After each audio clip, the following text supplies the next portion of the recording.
Hello, folks. Welcome to another edition of Tie Time. Ryan Vallon alongside head coach Ty Eichner. Well, Coach, let's go back to the weekend that was against Bemidji State. Your team travels up to Bemidji. Game one, Bemidji walks away with a 4-1 win. So talk about that game.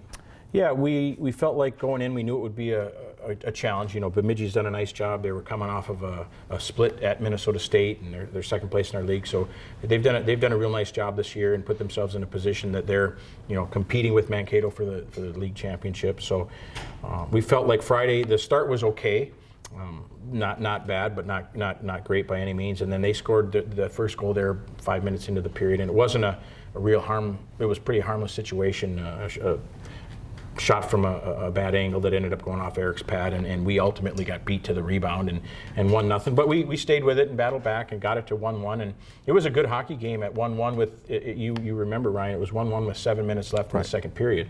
And at that point, you're thinking this is going to be a good game, and we're going to keep pushing and make a break for ourselves. And ultimately what happened was we took some difficult penalties there with 7 minutes left. We took a penalty off of an offensive zone faceoff that we lost, and we made a decision that we thought we could go get a puck, and ultimately we didn't. And then typically when you take what you would potentially deem as a bad penalty, it's a difficult spot to be in, and you may or may not kill that off. So we ultimately didn't kill it off. But the goal that Bemidji scored, again, they all count, but it was a slap shot from the point that went off a guy's ear. So there's really no way to defend that. You do the best you can, and so you move on. And then so we're down 2-1, and then ultimately we took another offensive zone penalty, and Bemidji made a good play. We had a scrum situation against the wall and had up to that point been doing a decent job on that kill, and we elected to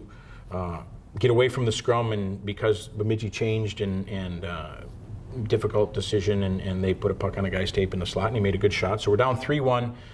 Going into the third, and we had some opportunities. We had some push, and we were playing pretty well. But the last 7 minutes of that second period really, was a huge factor in the outcome of that game.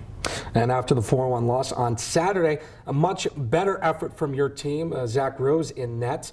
In my eyes, you did really well, but unfortunately, it was a 2-2 game, and things did not go your way in the final few minutes of the third. Yeah, Zach played really well, and the thought process going into that decision was that first and foremost, Zach has done a really good job in practice and has earned the opportunity to get back in the net between now and his last start. So Zach deserved to go in there and earned the right to go in there, and you're right. Zach played really well. Zach gave us an opportunity to win that game, just like Eric did on Friday. The goals that Eric gave up were not necessarily Eric's fault. And the same can be said for Zach on Saturday. And so he gave us a great opportunity to win the game. Like you said, a similar start, the first goal.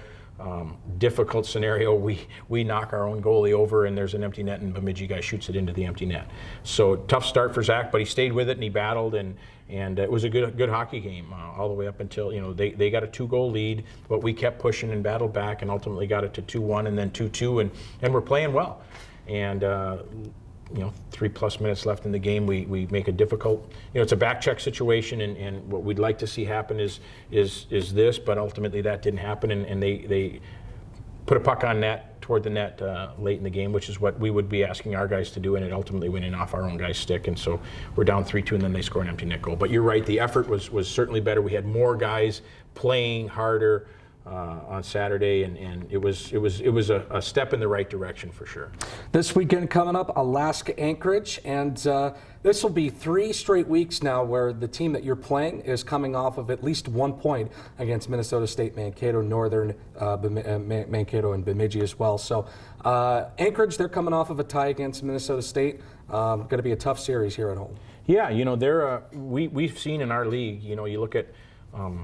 You look at the results each weekend, and you see, something catches your eye. Whether it's anybody can beat anybody in the league is my point. And you're right, they had a difficult game against Minnesota State on Friday, and then Saturday they bounced back and they were winning the game 2-0. I'm sure if I'm sitting in Alaska's locker room, Anchorage's locker room, or coach's office, I feel like we let an opportunity to win a game slip away because Minnesota State scored 2 goals in the last minute with the goalie pulled. So they're going to come down here with some confidence from their side of it, knowing that they played well against the team that's in first place in our league, and knowing that we're scuffing along a little bit. So it'll be a difficult task for us for sure on Friday and Saturday. Make sure you pack the Slater Family Ice Arena. Both games will be at 7:07 p.m. Eastern Time, and if you can't make it here, I will be on the radio call starting at 6:37 p.m. both nights. For head coach Ty Eichner, I'm Ryan Vellon, and we will talk to you next week.